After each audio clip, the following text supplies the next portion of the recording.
कीजिए। धन्यवाद। प्रेम से बोलिए आनंद कंद भगवान की जय।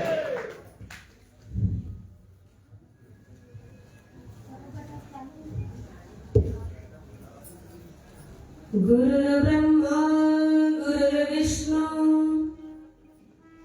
गुरुदेव महेश्वरा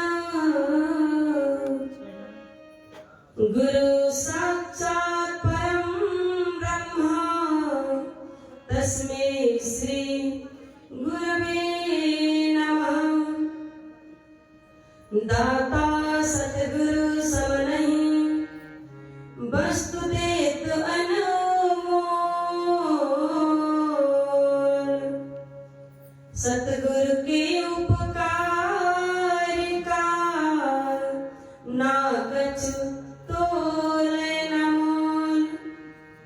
सदा भवानी दायिनी सन्मुख रहो गणेश।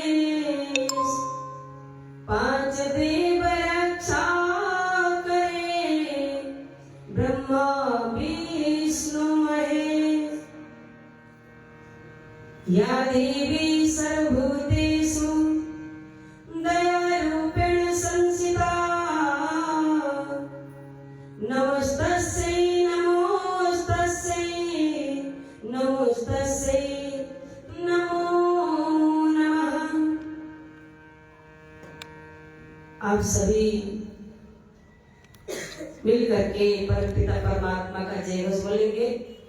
प्रेम से बोलिए श्री सद्गुरुदेव महाराज की जय। आदि शक्ति जगदम्बे माता जी की जय। श्याम रामचंद्र की जय।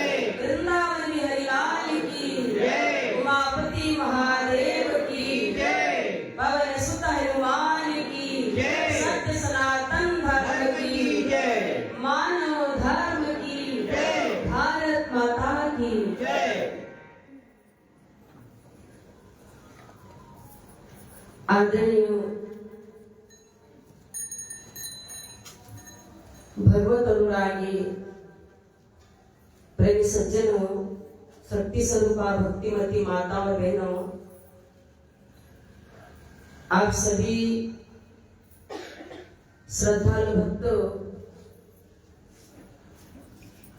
काफी देर से सत्संग की गंगा में गोता लगा रहे थे। देखिए, ऐसे समय में राम कथा रूपी संगीतमय जो कथा है रखा गया है। आज पूरा देश जो है राममय हो गया है। जन जन में अभी राम बस गए हैं और सभी के दिलों में एक हर्ष उल्लास है। कहते हैं 200 साल पुराना जो संघर्ष है आज सफल हो गया है और अयोध्या में राम मंदिर बन के तैयार हो गया है और रामलला जी की प्राण प्रतिष्ठा के उत्सव मनाया जाएगा। वास्तव में ऐसे समय में आप लोग संगीत में राम कथा रखा है। जो जितना दूर से आया होगा उतना पुण्य की प्राप्ति होगी और सत्संग में कोई बिरला ही फायदा उठाता है, क्योंकि सत्संग राम कथा एकाग्रता की विषय है जो मन से श्रवण करना पड़ता है और मन लगा करके उस राम कथा रूपी सरोवर में गंगा में डुबकी लगाना पड़ता है। उससे बहुत फायदा है। राम कथा में सत्संग में जो आकर के बैठ जाता है तो एक जन्म की पुण्य उसकी नहीं है कि जन्म जन्मांतर के पुण्य के समूह जब ढेर एकत्रित होते हैं तो संत समाज में बैठ करके वो मानव सत्संग कथाव्रत का पालन करता है। सभी लोग उसका लाभ नहीं उठा पाते। इसीलिए रामचरितमानस में देवी पार्वती जब वो राम जी के बारे में पूछती है कि हे प्रभु कृपा करके बताइए राम कौन है, अयोध्या के नरेश दशरथ का बेटा है या ब्रह्म है, राजा का पुत्र है, तो क्या उनको पता नहीं है उनकी अर्धांगिनी को किसने अपहरण करके ले गया? अगर ये ब्रह्म है तो उनको तो पता होगा कि मेरे पत्नी को किसने अपहरण करके लेके गया। राजा का बेटा है, राजा का पुत्र है, कोई बात नहीं, उनको पता नहीं, वो ढूंढ रहे हैं, ये स्वाभाविक है ढूंढना। पर आपने जब उनको दंडकारण्य में देखा तो आपने सच्चिदानंद कहकर के क्यों प्रणाम किया? यही शंका पार्वती के अंदर आ गई जब सती के रूप में थी। अब देखिए 2 दिवसीय आप लोगों ने रखा, कथा तो बहुत विस्तार है, तो रामचरित जो मानस के जो सार है आप लोग के सामने हम रखना चाहते हैं। जब पूछा राम जी के बारे में, राजा दशरथ के पुत्र या सच्चिदानंद ब्रह्म है, कृपा करके बताइए।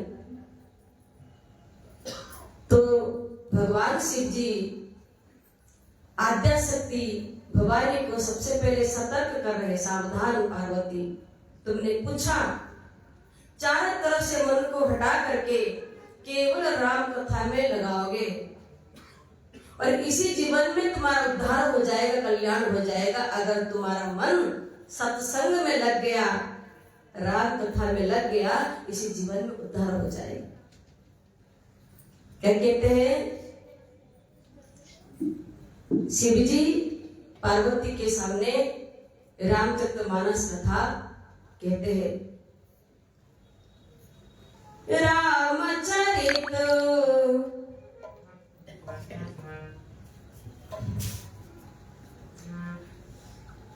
रामचरित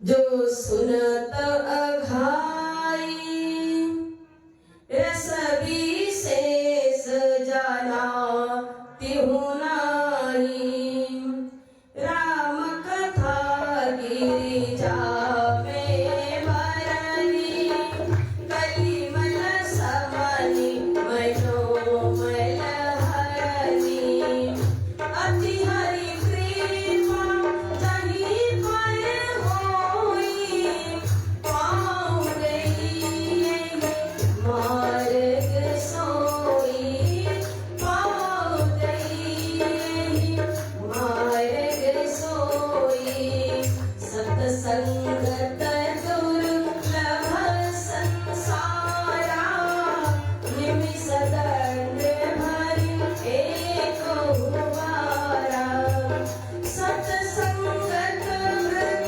मंगल मूला, सोई फल सिद्धि सब साधन फूला, गिरिजा संत समागम समन लाभ कछुआन, बिन हरि कृपा न होई सो, गावहि वेद पुराण। भगवान शिव जी कहते, राम कथा गिरिजा में बरनी, कलिमल समनि मन मल भरनी। हे गिरिजा, राम कथा भी अविरल गंगा में बहाने जा रहा हूं, जो कलिकाल के संपूर्ण पापों को धोने वाला है। और आगे क्या बताया, मानव के मन के अंदर जो मल विक्षेप आवरण है, जो मन उसको कथा सुनने नहीं देता, और वो मन के अंदर सारी कचरा धोने वाली ये गंगा है, राम कथा रूपी पतित पावनी गंगा है।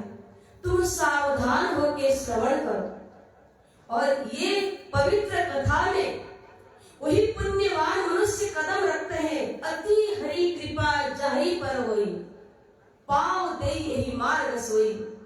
जिस पर परमात्मा की अहेतु की कृपा है, अति कृपा है, वही सत्संग में, राम कथा में कदम रखते हैं, सभी नहीं रख सकते, क्योंकि सत्संग दुर्लभ संसार में सत्संग दुर्लभ बताया है।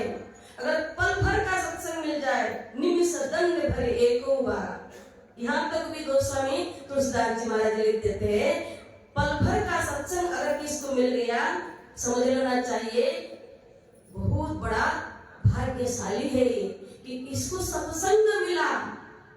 दुनिया की कोई वस्तु, धन, कोई खजाना मिल जाता है, लोग कहते बड़ा भाग्यशाली, उसको तो खजाना की पोटली मिल गया। अब नाशवान वस्तु को पा करके लोग भाग्यशाली समझ रहे। भगवान शिव जी क्या कह रहे, गिरिजा संत समागम समन लाभ कछुआन। संतों के समागम के समान दुनिया में कोई लाभदायक चीज है ही नहीं। क्यों नहीं है? जिसके पास पुत्र नहीं है, अगर 10 साल के बाद उसके घर में पुत्र आ गया, उसके लिए तो लाभ ही लाभ है।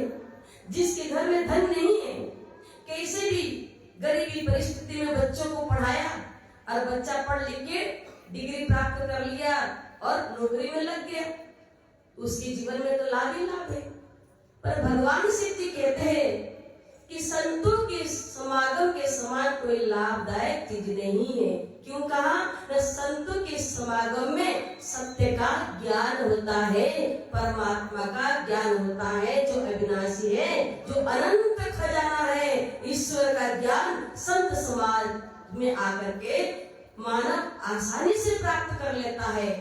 बाकी दुनिया की वस्तु आज मिला कल बिखर जाएगा, धूप और छाया के जैसे, हाथ की मेल जैसे तो माया है, धन है, परमानेंट किसके पास रहने वाली नहीं है ये माया। इसलिए जो संत समागम है, यह लोग भी सुधर जाता है और परलोक में भगवान के धाम मिलता है, जो संतों के समागम में आकर के भगवान की चर्चा कर सत्वादन करता है। इसीलिए ऐसे संत समागम हमने देखा, अगल बगल में माइक की आवाज आ रही है, तो हिम्मत नहीं हो रही आके यहाँ बैठ जाए। क्यों? न पिछले पाप से हरी चर्चा न सुहाए, जैसे जोर की बेग से भूख विदा हो जाए। पिछले जन्म के पाप बताया, जैसे पुराना बुखार हमारे शरीर की हड्डियों में है, हमको कोई अच्छे से अच्छे पकवान खिलाएगा, हमको अच्छा नहीं लगेगा। क्यों? नहीं, जिभा के स्वाद बिगड़ गई। ऐसे ही बताया है, पिछले जन्म में प्रारब्ध में जिसका पाप होगा, खराब कर्म होगा, वो सत्संग में, संत समाज में आके बैठ के भगवान की चर्चा नहीं सुन सकता, उसके पाप उसको आने नहीं देता है। पुण्यवान मनुष्य ही वो सत्संग में, संत समाज में आकर के भगवान की चर्चा का स्वागत करता है। अति हरि कृपा जाय पर हुई, पांव दे यही मार्ग सोई, इस मार्ग में कदम रखता। इसीलिए भगवान की कथा कौन सुनता नहीं है? गिने चुने लोगों का नाम इतिहास में, आप तो बहुत बैठे, बहुत संख्या में बैठे हैं, उस समय कोई कोई भगवान की कथा का लाभ है। एक छोटा सा पद ऐसा मिलकर के गाएंगे, बोले सच्चिदानंद भगवान की जय। हो राम कथा गंगा सुगम बही जाए, या में कोई कोई नहाए। राम कथा गंगा सुगम बही जाए, या में कोई कोई नहाए। राम कथा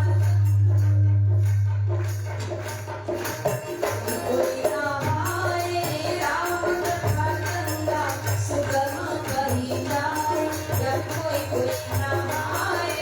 राम बोलो सकल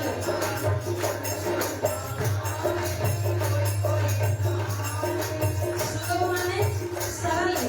राम कथा का चुनके लगाना अति आसान है, क्योंकि संसार में दो तीर्थ बताया, एक स्थायी तीर्थ, एक अस्थायी तीर्थ बताया है। अस्थायी तीर्थ प्रयागराज एक जगह स्थिर है, और अस्थायी तीर्थ ये संत समागम चलता फिरता प्रयागराज, इसको अस्थायी तीर्थ बताया। राम कथा गंगा सुगम बही जाए, या कोई कोई नहाए। राम कथा गंगा सुगम बही जाए, या कोई कोई नहाए। कौन कौन नहाए? ध्यान सुनना। ब्रह्मा नहाए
प्रभु